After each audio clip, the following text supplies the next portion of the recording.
désolé s'il y a trop de son. C'est parce que ma sœur elle regarde la télé. Baisse le son. Baisse le son, s'il te plaît. Bon, c'est sur Gacha Live 2. Et oui, je l'ai installé. Play game. Genre voilà. Ok. Welcome. Ok. Let's ok. Bon. Déjà pour commencer, on peut appeler.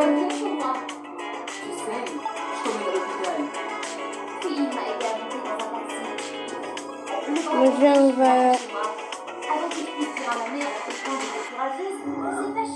Tu peux même pas passer une seule journée sans égratignure. Puis elle a claqué la porte de ma chambre et il m'a pas laissé sortir. Je ne sais pas ce qu'on lui a appris dans ce cours de formation parentale, mais c'était certainement pas quelque chose de bien. Le lendemain matin, je me suis levée tôt pour préparer le petit-déj de ma mère. Elle avait dû être épuisée hier. Je me suis assise sur la table et je l'ai attendue patiemment. Quand elle est sortie, j'ai vu des cernes de ses yeux. Je lui ai demandé avec inquiétude. Ah, j'arrive pas, moi, je sais pas comment on fait. J'ai beaucoup réfléchi à la façon dont je suis au cours des 14 dernières années et je me rends compte que tu dois grandir. Puis elle a posé une cuve de tapis sur la table. Je l'ai regardée d'un air déçu. Maman, as-tu pris un mauvais médicament? Quand j'ai regardé les papiers, j'ai su qu'elle ne présentait pas. À l'intérieur se trouvait mon emploi du temps chargé pour le mois suivant. Apprendre à cuisiner, faire le ménage, faire des arts martiaux. Oh mon Dieu! J'avais l'impression d'être une princesse déshonorée bannie en esclavage du jour au lendemain. Pour me rassurer, ma mère m'a dit qu'il m'en allait dans un endroit très intéressant. Peut-être qu'elle regrettait ce que j'avais dit. Là, il n'y a pas de cheveux. Attends, je suis perdue. Je sais pas comment on fait. Ah ouais, je suis perdue.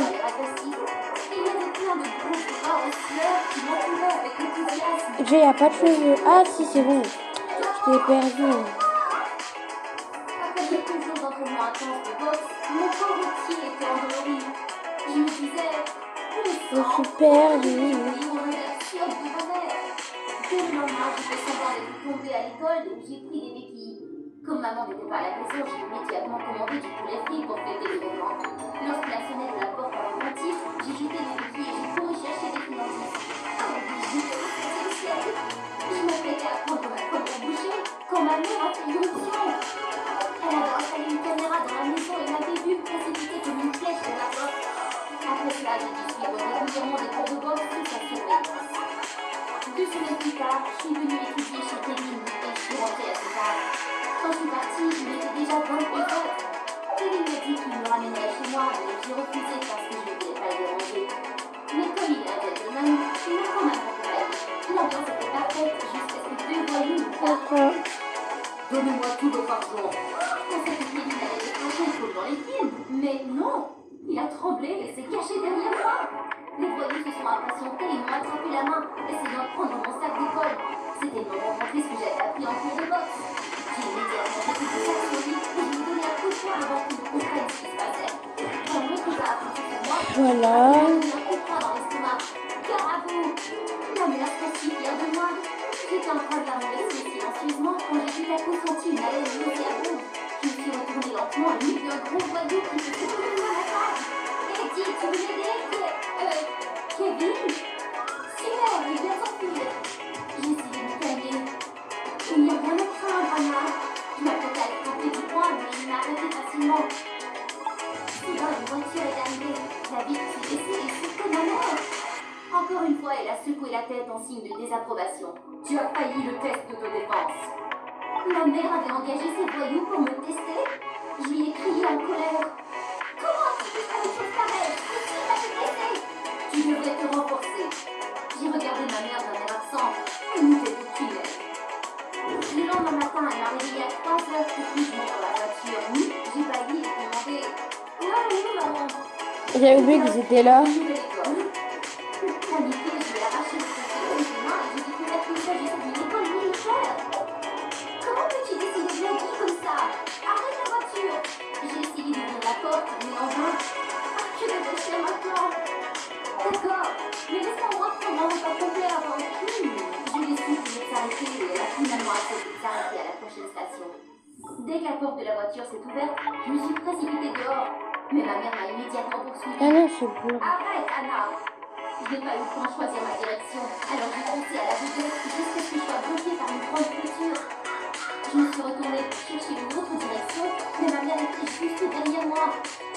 C'est fini, retourne à la voiture. Pas question! Je l'ai repoussé et j'ai rapidement escaladé la clôture. Soudain, ma mère a attrapé ma jambe. Anna! Descends!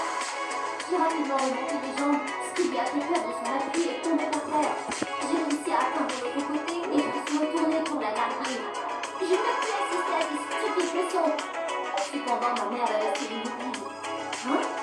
Allez, maman, arrête de faire semblant que la nuit. Voyant qu'elle ne bougeait pas, j'ai commencé à paniquer. Maman? Maman? Quelqu'un, à l'aide! Après avoir obtenu l'aide des passants, j'ai pu l'emmener à l'hôpital à temps. Bon.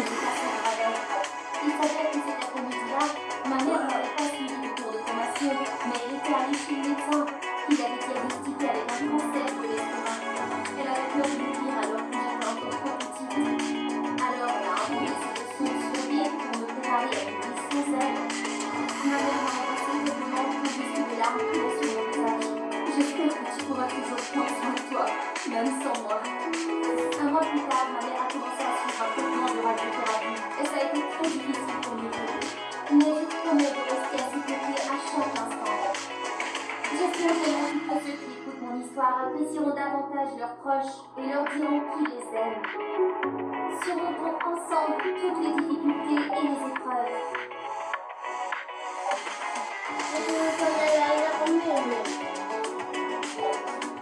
Elle aurait pu aller à l'armée. Sa mère l'a dit, elle est à l'armée, Non. elle allait mourir, elle est préférée rester.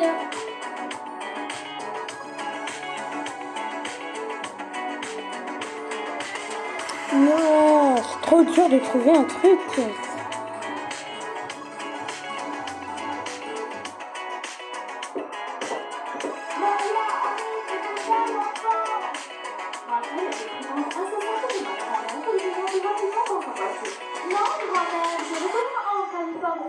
Alors que je m'apprêtais à partir, j'ai soudain heurté une moto d'arrêt à proximité. Immédiatement, un type intimidant aux yeux vifs et violents tatouages. Ah, ça c'est le bas. La police d'un voyou! Non, c'était exactement un voyou. Sans attendre que je parle, il m'a coincé. Heureusement, ma grand-mère est rapidement venue à la ressource. Laissez tranquille, mon garçon. Votre famille est vraiment violente, madame Green. Après avoir dit cela, il est parti heureusement. Bonjour, je m'appelle Maya, j'ai 17 ans. Comme maman et moi... Comment on fait pour enlever? Ma grand-mère dans cette petite ville que j'ai reçue. C'est un désastre. Heureusement, elle est style et ma grand-mère était un élève humain. Elle m'obligeait à revenir dans la maison de régler l'écran, faisant aucun établi.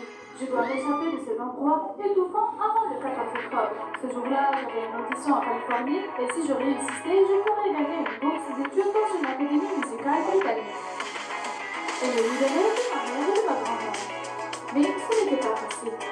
Ah, c'était là. Après l'échec de ma précédente agent, ma grand-mère est devenue plus stricte. Elle a confisqué tous les objets de valeur dans un coffre-fort et m'a fait travailler dans son clinique vétérinaire pour payer la réparation de la voiture.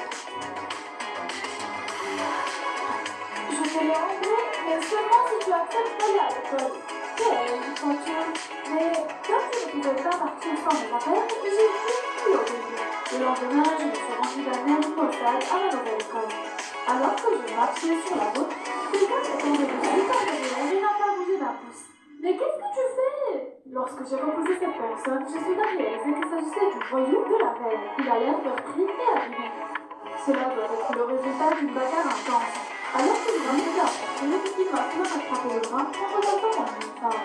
Peux-tu m'aider à aller à l'école? J'ai un examen urgent. Sérieusement? Un voyou studio? Alors que je m'apprêtais à refuser, il m'a soudain rappelé que j'avais un jour passé son vélo. Si tu m'emmènes à l'école, je te partagerai l'incident de l'autre jour. Quand je me sentais coupable, je n'ai pas eu d'autre choix que de m'aider à aller à l'école. Lorsque nous sommes entrés dans la salle de classe, tous les regards se sont tournés vers moi. Ils étaient à la fois choqués et effrayés. À l'heure du déjeuner, j'essayais de mâcher mon sandwich dur comme de la pierre quand soudain Lily, la présidente du conseil des élèves, m'a entraînée dans les toilettes des filles. Ce n'est pas bien d'être avec Henri. Elle a commencé à me parler de sa famille. Le père d'Henri était un criminel arrêté et son oncle notoire était le chef redoutable d'un gang connu dans la région. Mais elle ouvrait la nuit. Un jour, Madeleine a eu l'envie de s'approcher de lui et s'est fait battre jusqu'à ce qu'il soit envoyé à l'hôpital. Il est dégoûté, mais force de rester calme. Lily avait raison. Si Henri est aussi dangereux, je ne devais pas l'approcher. Mais j'étais loin de me douter que le destin avait déjà un autre plan pour moi. Comme promis, je me suis rendue à la clinique vétérinaire de ma grand-mère pour un soin à son vaccin. Dès que j'ai ouvert la porte, j'ai presque gelé quand j'ai vu Henri avec son regard froid à terre.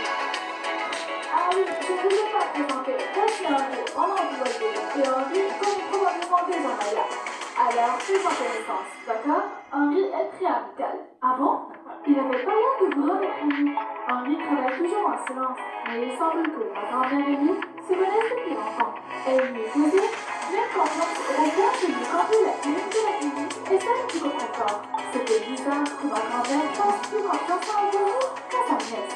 Mais cela m'a donné une idée. Si je restais dans les bonnes grâces d'Henri, je pourrais peut-être lui soutirer la clé du coffre-fort, récupérer mes affaires et partir avec moi avant le 14 octobre. Et comment faire? Bien sûr, avec un joli visage. Je suis venue enceinte quand il tombe amoureux de moi. Il me restait dans 14 jours pour lui soutirer la clé. Le lendemain, je me suis rendue à la clinique vétérinaire d'acheter une modèle à clé pour me le rendre encore plus séduisant. J'ai même mis du parfum de lavande. C'est la combinaison qui fera saliver les mauvais garçons comme Henri. Mais il semble que j'avais tort. Bien que j'ai essayé de poser jusqu'à ce que ma colonne vertébrale se torde, Henri ne s'est pas montré que sur le whisky. Mais je ne dois pas abandonner facilement. J'ai essayé de vaporiser plus de parfum pour attirer l'attention d'Henri. Mais cela n'a fait qu'un quelque chose. Les chats de la clinique l'ont senti et sont devenus fous. Ils ont couru partout frénétiquement et la joie qui m'a fait tenir ma princesse. Les criers et les courus dans toute la pièce sans entendu se donner le ventre et rouler au blanc. Finalement, il m'a enlevé le sang. Et bon les amis, c'est la fin de la vidéo, je sais pas comment on met la bouche, mais bye bye.